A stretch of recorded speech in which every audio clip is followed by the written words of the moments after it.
Mudanças comportamentais, parte 7. Peço perdão por essa aula. Hereiros de suas condições financeiras. Indicadores básicos. Vamos ver alguns indicadores importantes. Com o tempo perceberá que alguns indicadores não precisam ser constantemente acompanhados. Além disso, a rotina vai simplificar. Ações. Ações têm siglas e números que são chamados de códigos. Os mais importantes são: Código 3 são ordinários. ON lhe dá preferência de voto em assembleias. Código 4 são ações preferenciais, ou PN lhe dá preferência a receber dividendos.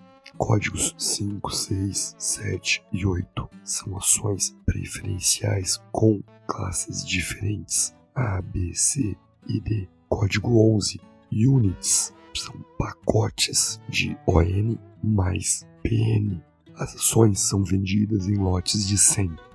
Para comprar menos do que o lote, utiliza-se o mercado fracionário F. E isso leva um código na frente. Exemplo, pode-se comprar 100 ações da Itaúsa 4, que é um lote padrão. Se for comprar 14 ações, terá que pôr o código F na frente. Itaúsa 4F. P sobre VP é igual preço sobre valor patrimonial. Se estiver acima de 1, significa que a ação está sendo negociada com ágio. Empresa vale mais que o valor patrimonial. Abaixo de 1, a empresa está sendo negociada em deságio, valor menor que o custo do patrimônio. Exemplo, P sobre VP de 1,50. A empresa está 50% acima do preço patrimonial. Já um P sobre VP de 0,60, a empresa está 40% abaixo do seu valor imobilizado. Atenção, um P sobre VP acima de 1 não significa uma empresa cara e um P sobre VP abaixo de 1 não significa uma empresa barata. PL é igual a preço sobre lucro. Em suma, é o tempo que levaria para reaver o seu investimento. EBITDA, lucros antes de juros, impostos, depreciação e amortização. EBIT, lucro antes de juros mais impostos. EV, valor da empresa, Enterprise Value. ROI, retorno sobre patrimônio líquido. ROIC, retorno sobre capital investido. Tag along, mecanismo de proteção aos acionistas caso mude o controlador.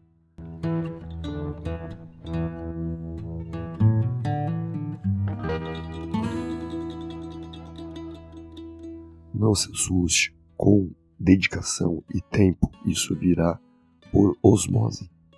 Fundos imobiliários conhecidos como FIIs. Os FIIs são mais fáceis.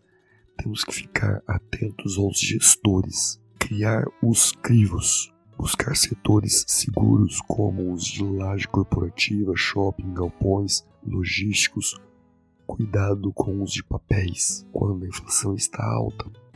Tem os mistos, normalmente associados a CRIs, Certificados de Recebíveis Imobiliários, que na prática são títulos de créditos imobiliários com promessa futura de pagamentos referentes ao imóvel. Para quem começar a investir em FIIs, oriento começar com fundos de tijolos, não olhar apenas os dividend yields e avaliar diversificação de imóveis, regiões e inquilinos. Existem os de hotéis, terrenos, lotes e agros. Há também FOFs, fundos de fundos.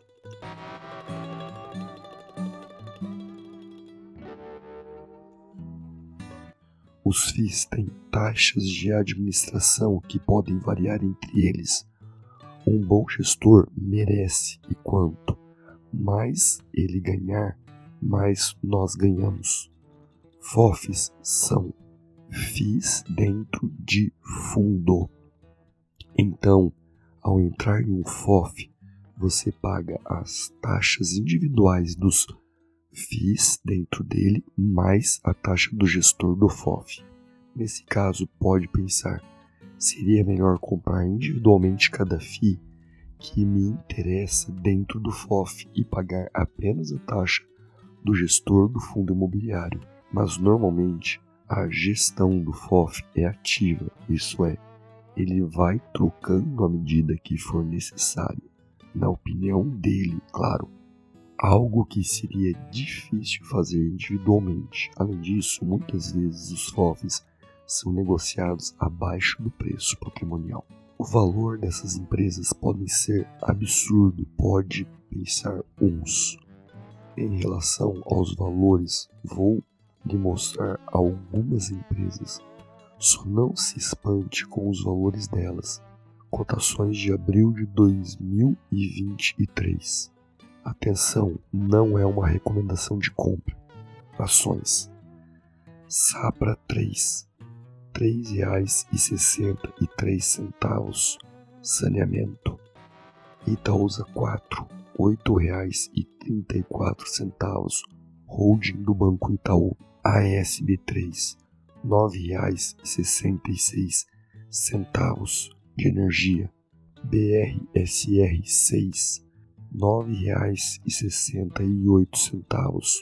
Banco Raiz 4, R$ 3,14. Agro mais combustível, fundos imobiliários e FOFs.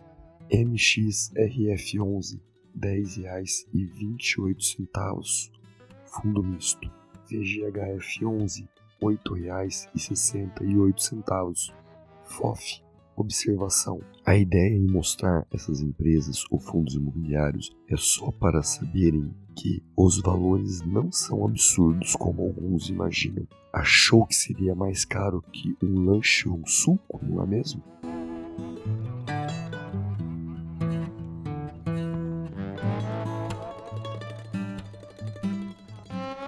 Esse mercado serve para você e não precisa ter muito dinheiro para começar. Claro que seu retorno será proporcional ao seu investimento e é fundamental ter convicção em sua estratégia, até porque quando o mercado desaba, tem que estar convencido de que não há erro na sua estratégia. Fortemente indico o conteúdo de Psicologia do Investidor nesse mesmo canal. Se isso for seu primeiro contato com o mercado e pretende investir pela primeira vez, oriento investir dinheiro que não precise usar nunca. Uma alternativa é investir 50% no valor de um tesouro D+0 ou D+1. Um investidor de longo prazo precisa ser disciplinado e saber que renda variável oscila e oscila muito. Claro que historicamente será a melhor opção para longo prazo. Como há situações imprevisíveis, o guerreiro precisa se proteger do curto e médio prazo e com isso entender que quando se tem liquidez, precisa abrir mão de rentabilidade. Contudo, para se construir um perfil sólido de guerreiro, precisam estar seguros com seu fundo de emergência, caso surjam imprevistos ou emergências. Oriento que se proteja e tenha recursos para 6 a 14 meses de emergência, talvez mais dependendo da sua avaliação. Só você sabe quanto aos seus custos e investimentos. Uma parte desse recurso de curto e médio prazo também serve para fundo de oportunidade. Se uma ação ou fundo imobiliário derrete sem perder os fundamentos, ela se torna uma excelente oportunidade. Os outros 50%, se o recurso não for grande, aporte. Vamos ver na sequência.